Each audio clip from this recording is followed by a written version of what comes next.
성경 봉독하겠습니다. 구약 성경 잠언 11장 24절 말씀입니다. 24절 말씀부터 25절까지의 말씀입니다. 흩어 구제하여도 더욱 부하게 되는 일이 있나니 과도히 아껴도 가난하게 될 뿐 아니라 구제를 좋아하는 자는 풍족하여 질 것이요 남을 윤택하게 하는 자는 자기도 윤택하여 지리라. 아멘. 사랑의 손길, 이 제목으로 담임 목사님께서 말씀을 전해주시겠습니다. 하나님께 헌금 드리는 것에 대한 어떤 방법이 좋은 것인가, 이런 문제에 대해서 재미있는 이야기가 있습니다. 하나님께 어떻게 헌금 드리는 것이 가장 좋은 방법인가? 랍비와 신부와 목사 세 사람이 토론하고 있었습니다. 하나님께 가장 좋은 방법, 헌금 드리는 좋은 방법이 있습니다. 신부가 먼저 말을 했습니다. 나는 땅바닥에 금을 그어놓고 내가 가진 돈을 높이 던집니다. 오른쪽에 떨어지는 것은 하나님께 바치고 금 왼쪽에 떨어지는 것을 제가 갖습니다. 그건 별로 좋은 방법 같지 않습니다. 목사가 말을 이어받았습니다. 나는 땅바닥에 동그랗게 원을 그려놓습니다.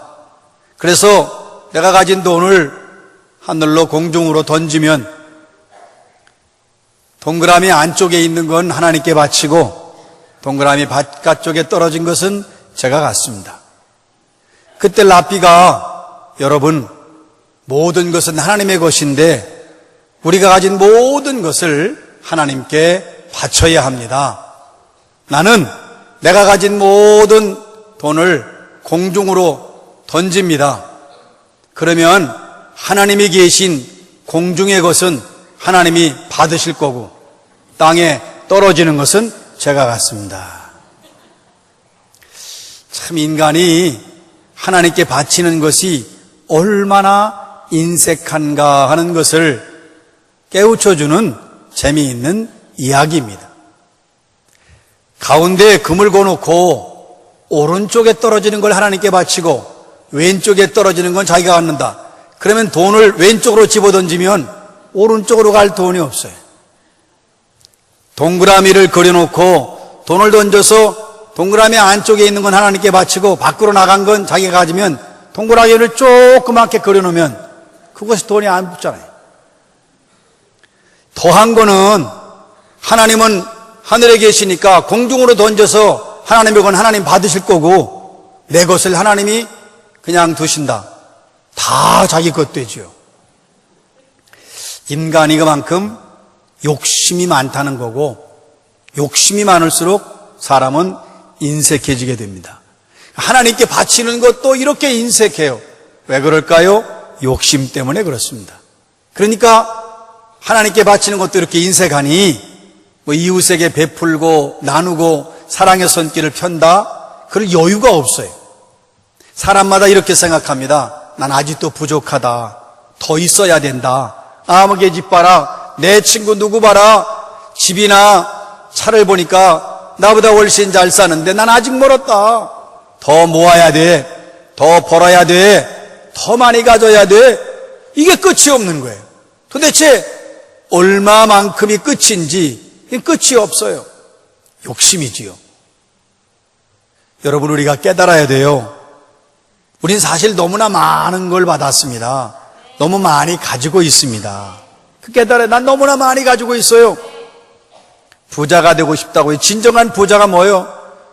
많은 사람은 많이 가진 사람이 부자라고 하지만 진정한 부자는 많이 나눈 사람이 부자입니다.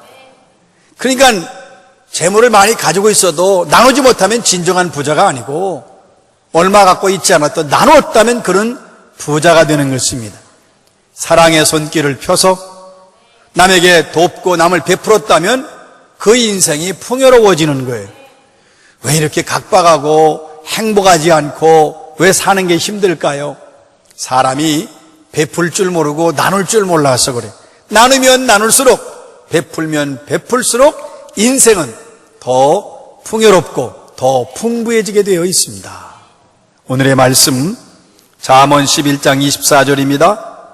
흩어 구제하여도 더욱 부하게 되는 일이 있나니 과도하게 아껴도 가난하게 될 뿐이니라.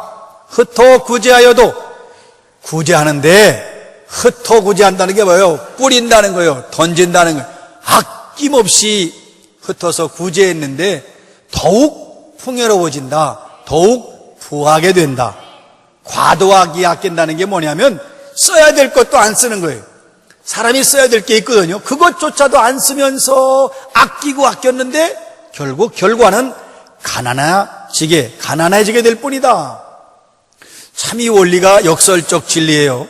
아니, 흩어서 나눠주고 남들 다 줬는데 어떻게 부하게 되는 일이 있을까? 여러분, 하나님이 개입하시기 때문에 그렇습니다. 하나님께서는 베푸는 손, 나누는 손, 그 사랑의 손을 하나님이 직접 간섭하셔 그 손에 복을 주신다는 뜻입니다. 약속이에요. 여러분, 하나님께서는 그 베풀어주는 그 손, 자, 내가 비웠어요. 내가 주었어요. 내 손이 없네요. 그런데 하나님이 그 빈손에 받게 하신다는 거예요. 하나님이 주신다는 약속입니다. 우리가 하나님께서 기뻐하시는 발이 어떤 발일까? 성경에 보니까 복음을 전하는 발이 아름답다고 그랬어요. 손은 도대체 어떤 손이 아름다울까요? 사람마다 손이 있는데 하나님이 기뻐하시는 손, 가장 아름다운 손, 베푸는 손, 나누는 손, 사랑하는 손, 구제하는 손입니다. 왜? 그 손에 하나님이 복을 주시기 때문에 그렇습니다. 잠언 19장 17절입니다. 가난한 자를 불쌍히 여기는 것은 여호와께 구워드리는 것이니 그의 선행을 그에게 갚아주시리라. 아주 신비한데 가난한 자를 불쌍히 여긴단 말이에요. 여기 선행이라고 그랬어요. 가난한 자를 불쌍히 여긴다. 그를 도와주었는데 하나님이 마치 빚진 것처럼 여기신다는 거예요. 여러분, 나는 가난한 사람에게 선행을 베풀었습니다. 어려운 사람에게 불쌍히 여겨서 도와주었는데 그것을 하나님 자신이 빚진 것으로 여기시고 반드시 갚아주신다는 겁니다. 그 사람이 갚는 게 아니고 하나님이 갚아주시는 거예요. 예수님께서 소자 하나에게 그 소자를 말씀할 때 그 소자는 갚을 능력이 전혀 없는 사람을 말합니다. 갚을 길이 없어요. 우리가 누굴 도와줄 때에 저 사람이 나를 언젠가 갚겠지, 그거는 상부상조하는 거고 전혀 갚을 길이 없는데도 사랑을 베푼다. 누가 갚아주시느냐? 하나님이 갚아주십니다. 이것이 성경의 원리고 하나님의 약속입니다. 그런데 우리는 이 물질 때문에 전전긍긍하는 거예요. 그래서 그걸 움켜쥐고 어떻게 해서든지 이걸 많이 가지려고 하고, 이거 어리석어도 이보다 더 어리석은 일이 없어요. 지금 당장은 내 눈에 있는 것 같고 내 것 같지만 우리가 한번 볼까요? 짧게 되면 10년 뒤에 내 집이, 내가 가지고 있는 것이 내 손에 있을까요? 아니, 너무 10년은 짧게 잡았어요.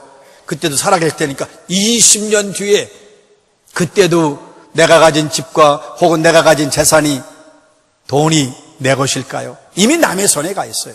그거 짧아요? 그러면 30년, 아니 50년 뒤에 금방 지납니다. 50년. 그럼 그때에도 과연 그것이 내 것일까요?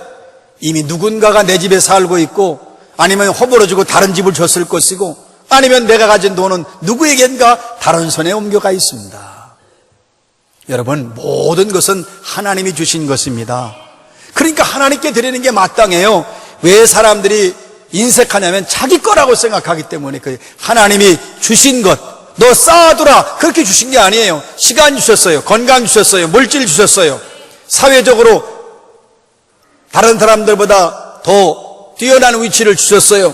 그 자리에서 섬겨라, 나누라, 베풀어라, 그렇게 주신 겁니다. 그런데 우리는 그다가 내 것이라고 생각하니까 이걸 나누려고 하지 않고 사랑의 손을 펴야 되는데 이 손길을 피지 않고 움켜쥐는 거지요. 제가 첫 목회지에서 어느 교우가 임종을 앞두고 곧 이제 세상을 떠날 시간이 다가와서 갔어요. 할머님인데 이제 뭐 예배드리고 말씀 나누고 그러는데 이 손을 움켜쥐고 손을 피질 않아요. 마지막 가는 길 좀 편안히 가시면 좋겠는데 그 마지막 가는 길에 기력을 다해서 그걸 주먹을 쥐고 계신 거예요. 그 얼마나 궁금한지 아무리 펴볼래도 펴지지도 않아요. 꽉 쥐고 계셔. 그런데 결국은 숨을 거두니까 손을 필 거 아니에요. 그 제가 봤어요. 뭘 들었길래 잡고 계신가. 1,000원짜리 지폐가 몇 장에 들어있었습니다. 아마 지난번에 다녀간 손녀딸이 할머니께 드리고 갔는지 마음이 참 쓸쓸했어요. 마지막에 이걸 잡고 있는 것일까? 그러면서 무슨 생각을 했냐면 모든 인생들이 지금 이렇게 산다. 그거 다 움켜쥐고 말이죠. 대단한 것처럼 짓고 있지만 마지막 숨을 멎는 순간 남의 것이 되고 마는 거죠. 그분이 가지고 갈 수 있나요? 그분이 쓸 수 있나요? 제가 가끔 그런 얘기를 할 때도 있고 느낄 때가 있는데 물질에 관해 느낄 때마다 그런 느낄 때가 있어요.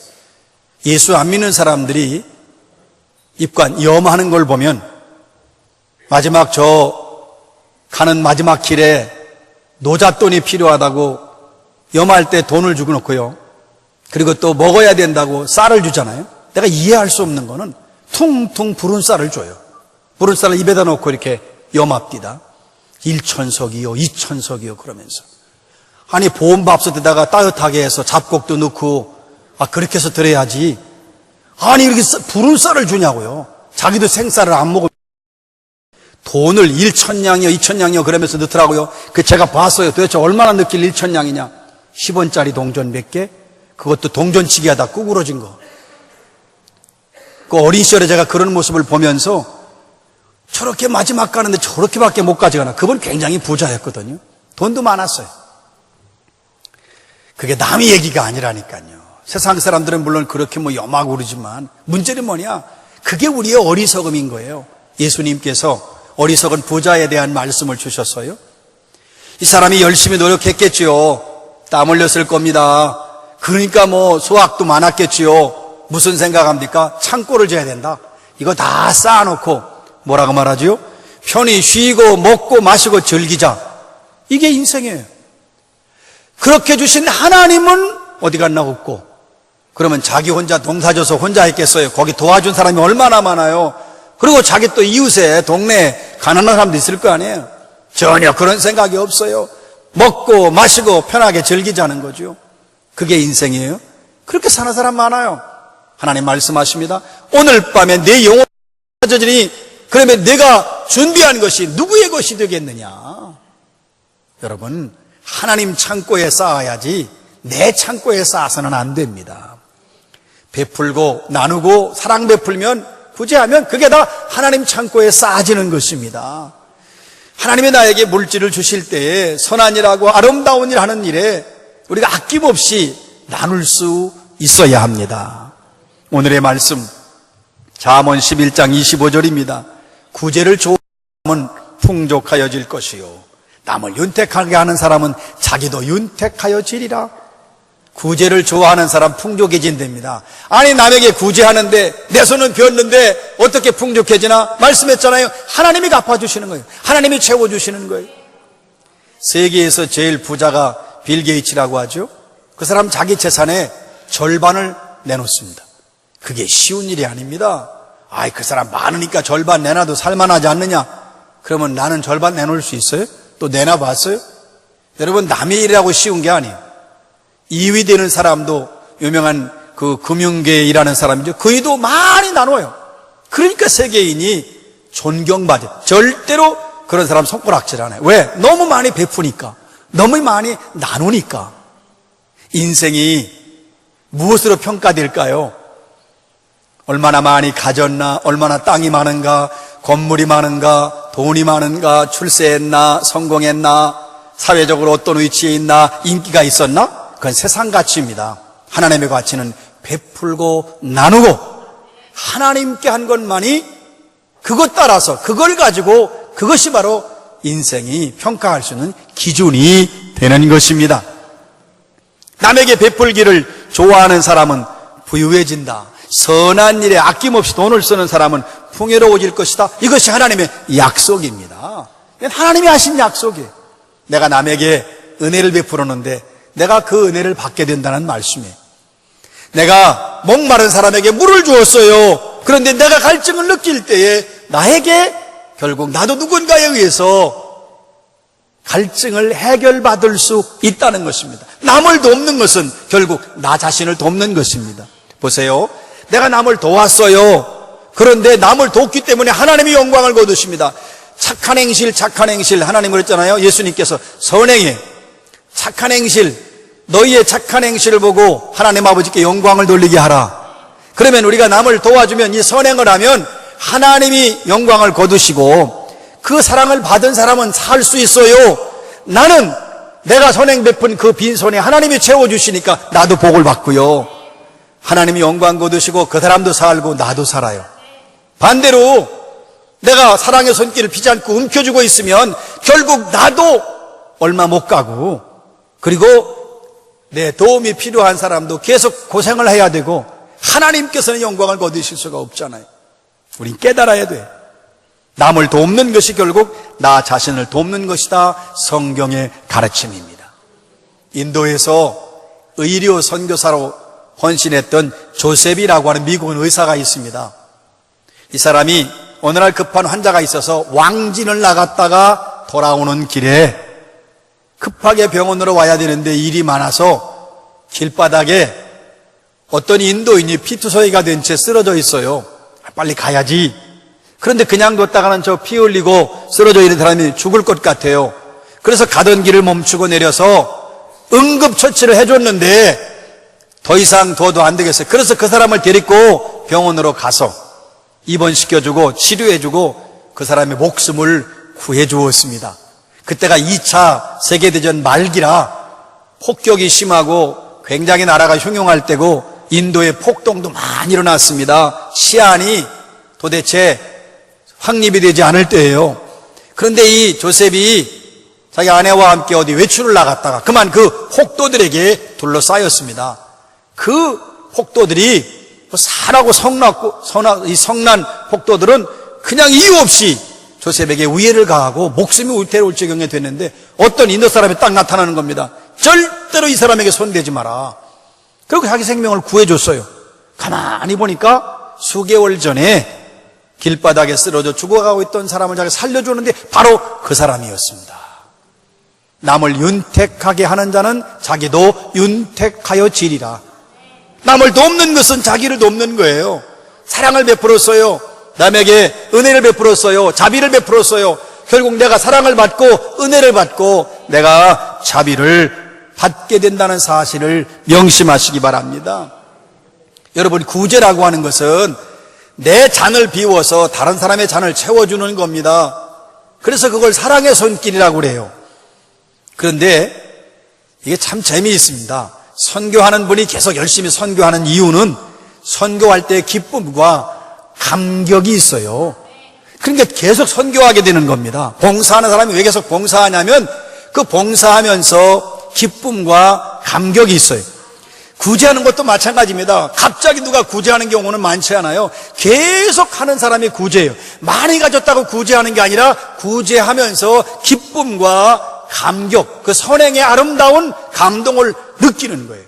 여러분, 사랑받기를 원하십니까? 사실은 사랑받는 것도 행복합니다. 그러나 주는 자가 주는 것이 얼마나 큰 행복인가 하는 것을 깨달아야 돼요. 여러분, 받는 것이 1이라면 주는 것은 3, 4, 9 끝이 없습니다. 더 행복한 거예요. 더 감격스러운 거예요. 더 즐거운 것이고요. 여러분, 이걸 분명히 아셔야 돼요. 줄 때 행복하다. 예수님 말씀입니다. 주라. 그리하면 너희에게 줄 것이니 곧 후히 되어 누르고 흔들고 그 위에 차고 넘치도록 하여 너희에게 안겨주리라. 너희가 남에게 되어주는 분량만큼 너희도 그만큼 받게 될 것이다. 우리가요, 하나님께 드릴 때에도요, 머리로 계산하고 전자계산기 하면 하나님도 그런 식이 되겠죠. 우리에게 주시는 것이. 근데 보세요. 남에게 아낌없이 베풀었는데 후하게 된다는 거예요. 후하게 되어서. 그리고 또 얼마나 많이 주시려고 흔들기까지 하고 더 주시려고 눌러요. 꽉 찼는데 또 넘치도록 하여 너희에게 안겨주리라. 이것이 하나님의 원리예요. 이것이 하나님의 약속입니다. 예수님께서 재물이 많은 청년, 또 다른 복음서에 보니까 재물이 많은 관원이라고 그랬어요. 그러니까 젊기도 하고 좋은 또 자기 또 직장도 있고 말이죠. 안정된 직장도 있고 살만한 사람이에요. 그런데 예수님 만나러 와서 구원과 영생을 질문했다가 예수님이 이렇게 말씀하십니다. 내가 가서 내 가진 모든 것을 팔아 가난한 자들에게 나누어 주라. 그리하면 하늘에서 내게 보화가 있으리라. 그런데 이 사람 너무나 재물이 많아서 근심해서 갔다고 성경은 말하죠. 예수님이 못 만난 거예요. 예수님 결국은 떠난 거지요. 그런데 재물이 많아서 떠난 게 아니라 재물에 대한 욕심 때문에 떠난 거지요. 재물 많다고 예수님 떠나지 않아요. 이 사람은 재물이 예수님보다 더 중요했어요. 그런 교인들도 있어요. 예수 믿으면서도 재물보다 주님을 더 사랑해야 되는데 반대가 돼서 예수보다 돈에도 관심을 가진 사람, 여기 나와 있는 이 부자 청년과 같은 사람이지요. 결국 예수님을 떠나고 말아요. 보십시오. 어리석은 부자에 대한 말씀을 모르는 그리스도인이 거의 없어요. 그런데 그 어리석은 부자가 나라고 하는 생각을 하는 그리스도인도 거의 없어요. 이게 심각한 거예요. 이 부자 청년이 예수님 말씀을 따르지 않고 결국 재물에 대한 욕심 때문에 예수님을 떠나갔는데 이 청년이, 그 떠나간 청년이 나 자신이라고 하는 것을 깨닫지 못해요. 깨달으시기를 축원합니다. 내가 바로 어리석은 부자예요.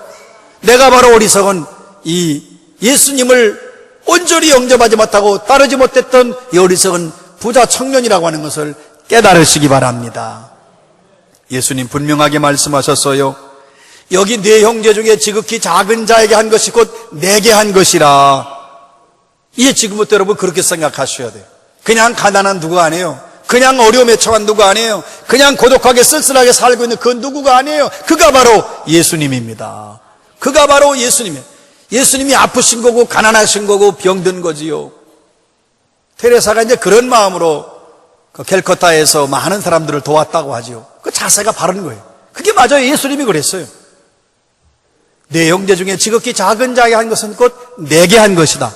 나는 사람에게 한 것처럼 생각하지만 그것은 곧 예수님께 한 것입니다. 여러분, 사실은 우리가 나눈다, 베푼다고 하는 것이 하나님의 일에 동참하는 거예요. 하나님은 우리에게 베풀고 사랑하고 사랑하다가 마침내 독생자 예수 그리스도를 주시기까지 사랑하신 거예요. 그렇게 사랑하셨어요. 하나님의 아들까지 주시기까지 우리를 사랑하셨어요. 그 십자가의 사랑을 깨닫는, 모든 것을 하나님의 주신 은혜요 선물로 받은 것이라는 걸 깨닫는다면 나누고 베푸는 것은 하나님의 뜻입니다. 그러면 우리 이렇게 말합니다. 난 가진 거 없어요. 나 마이너스입니다. 빚이 많아요. 내가 뭐 내 코가 석자인데 무슨 남을 도울 수 있는 여유가 없어요. 아닙니다. 상대적으로 보면 누군가는, 지금 내가 없다는 것은 다른 사람에 비해서 내가 가난한 거예요. 다른 사람과 비교해서 내가 없는 거예요. 그러나 또 다른 누군가는 나를 볼 때 자기는 가난하고 내가 더 부유한 거지요. 무슨 말씀이냐면 결국은 가난하다 없다 있다고 하는 것은 누구와 비교해서 그런 것이고, 나보다 더 가난하고 없고 궁핍한 사람이 얼마나 많은가 하는 사실을 깨달아야 됩니다. 여러분, 그러니까 그렇게 예수님 말씀했잖아요. 소자 하나에게 냉수 한 그릇이라도, 그 소자는 뭐라고 그랬어요? 갚을 능력이 전혀 없는 사람. 냉수한 그릇이다로 그 말씀은 냉수한 그릇도 없는 사람은 없다. 아무리 어려워도 아무리 궁핍해도 냉수한 그릇은 있다는 것인데 그 냉수한 그릇도 예수의 이름으로 베풀면 그 말은 뭐예요? 예수의 이름으로 베푼다고 하는 것은 여러분 정말 예수의 사랑을 가지고 그에게 손을 내밀면 사랑의 손길을 펴면 결단코 그 상을 잃지 아니하리라. 보세요. 나는 물 한 모금을요 마셔도 되고 안 마셔도 돼요. 그러나 지금 어느 누구에게인가는 그 물 한 모금이 그 사람의 생명을 좌우한단 말이에요. 그러니까 많으냐 적으냐 크냐 뭐 있다 없다 이런 걸 가지고 구제한다고 생각하시면 안 되는 거예요. 내가 지금 가지고 있는 것이 모든 것이 하나님이 주신 것이다. 이 사실을 깨닫고 최선을 다해서 베풀고 나누는 거지요. 또 물질적으로 당장 가진 게 없다면 사랑의 눈빛으로 다가갈 수 있어요. 병든 사람 찾아갈 수 있어요. 위로할 수 있어요. 기도할 수 있어요. 낙심한 사람 등 두드리고 손을 잡아 일으킬 수 있어요. 얼마든지 우리가 할 수 있는 베풀고 나눌 수 있는 건 너무나 많아요. 내가 가지 못하지만 그 영혼을 위해서 기도할 수 있잖아요. 그를 도울 수 있습니다. 얼마든지 가능한 것입니다. 사랑하는 여러분, 인생은 베푼 것으로 평가됩니다. 우리가 가치관을 바꿔야 돼요. 이 사고방식을 바꿔야 되는데 복음적 사고방식으로 하나님의 원리로 바꿔야 되는데 왜냐하면 예수 믿으면서도 세상 원리로 사는 사람 많아요. 세상 원리가 뭐냐면 빨리 벌어, 빨리 출세해, 성공해야 돼, 많이 가져야 돼, 나보다 높은 자리에 올라가라, 가져, 빼앗아 안 되면, 그리고 너의 것을 만들어, 내가 가져야지. 자꾸 가져라, 뺏어라, 감추라, 너를 위해서 가지고 있어라.